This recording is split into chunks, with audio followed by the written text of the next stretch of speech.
Hey everyone, MarsJ8 here.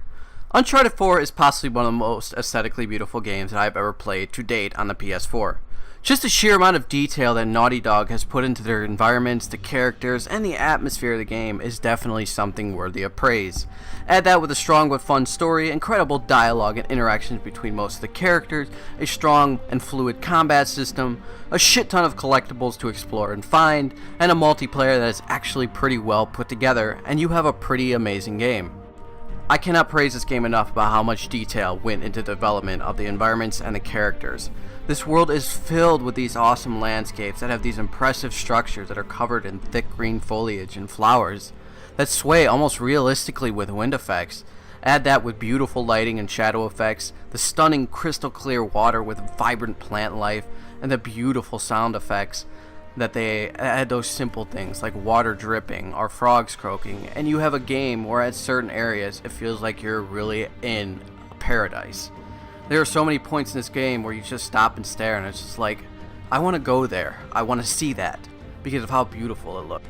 Naughty Dog and their grade A list of voice actors like Nolan North as Nathan Drake, Troy Baker as Sam Drake, and Emily Rose as Elena have once again done an amazing job with presenting their characters, with some amazing dialogue that Naughty Dog is known for, and some beautiful motion capturing.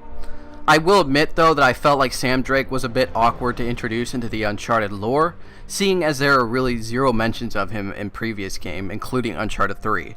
But that eventually wore off as Sam formed his own character, who has a good sense of humor but is also striving to a point of obsession to achieve his goal, which fits great into the story and the reoccurring theme behind the game.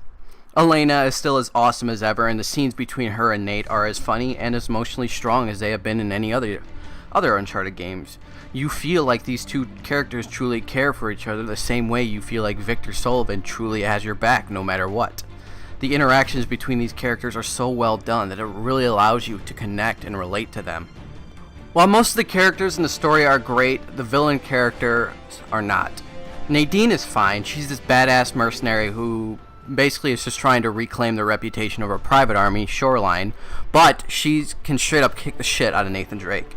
And in fact, I think if Naughty Dog had just decided to make her the main antagonist and build the story around that, around her becoming obsessed with reclaiming the reputation of her private army, then it would have worked out a lot better, but they didn't do that.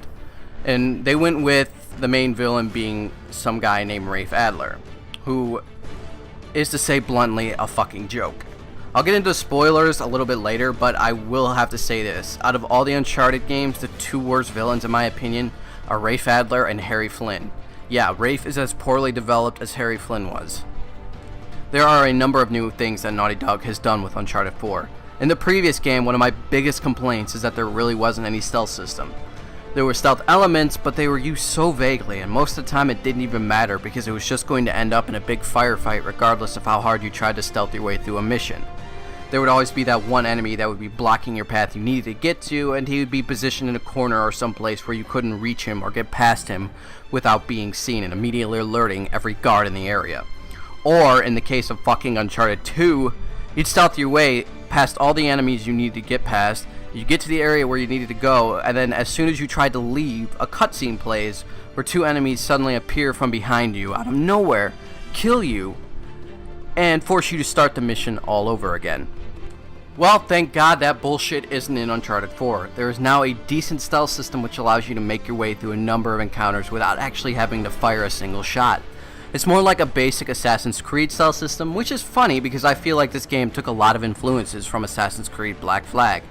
Yeah, I feel like they borrowed a lot more than just a stealth system and a painting from Black Flag. Enemies now have a threat detector which shows you how alert they are to your presence if they see you. Now, it doesn't immediately get alerted if they see you right away. It'll take maybe a second or two, so it gives you a chance to either get into cover or get into a new hiding spot. It's not a great system, like this is no Metal Gear Solid 5 stealth by any means, but it's definitely a major improvement from previous Uncharted titles. And if you want to engage in those major firefight, balls to the wall, you are welcome to do that. It's going to make encounters a lot harder, but it's not going to punish you for playing that way. My other complaint about previous Uncharted games was the fact that there was no manual flashlight.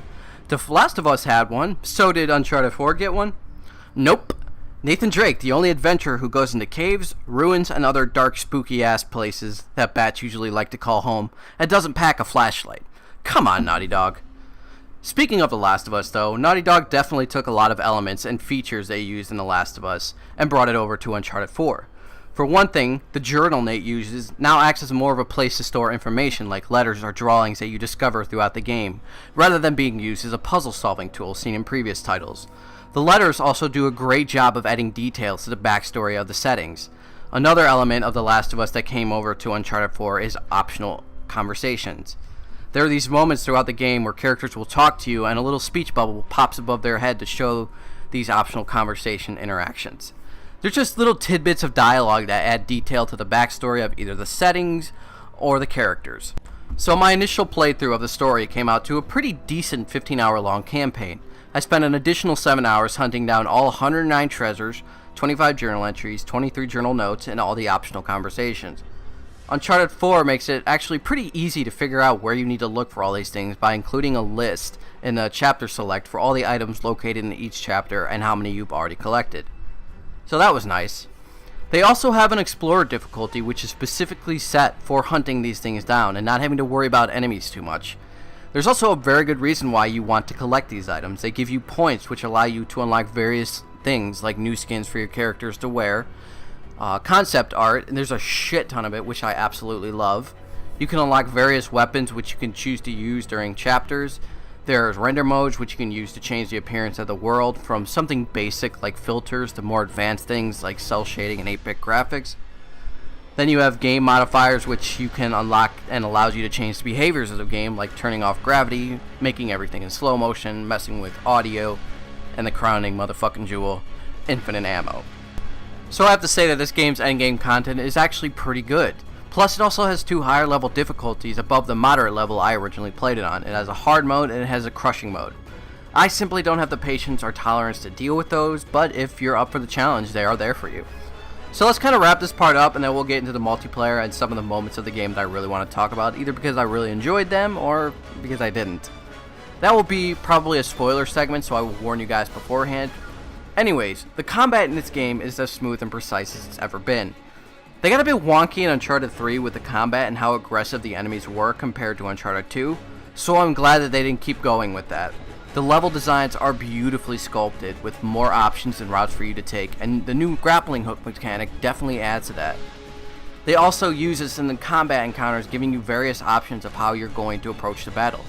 The game found a great balance between exploration and combat. While the combat encounters are still predictable in a sense, they are fewer and farther between, allowing the player to explore the world more. There are literally large segments of the story that don't have any combat whatsoever. It just allows you to explore the area, which I loved.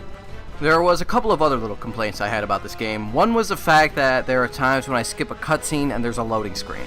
Not a fan of that, especially with how seamless transitions are between cutscene and gameplay. The ending battle, as epic as it was completely pointless and worthless. I won't spoil it now, I'll talk about it when we get to the spoilers, but it was just stupid. Also, some people might not be a fan of the fact that this adventure is much more grounded into a realistic situation. There isn't going to be that moment in the story when the character realizes that the main villain is going after some supernatural force, as seen in the previous Uncharted titles. I'm perfectly fine with that because I understood the underlying morals of the story, which again I will talk about a second. Another thing is some fans might not be thrilled with the action sequences in Uncharted 4.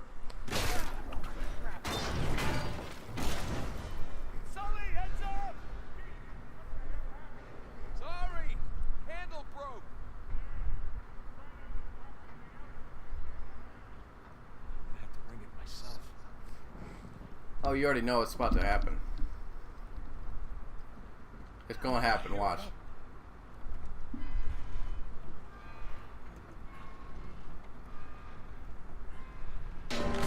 Yep.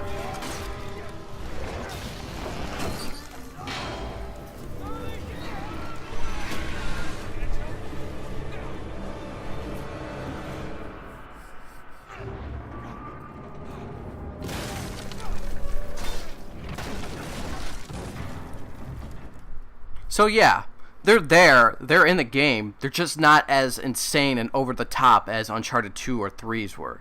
So I think some people might not be as thrilled with that. With that being said, I'm going to wrap up this part of the review. I'm going to make 2 parts of it. I'm going to work on the multiplayer and the spoilers review next.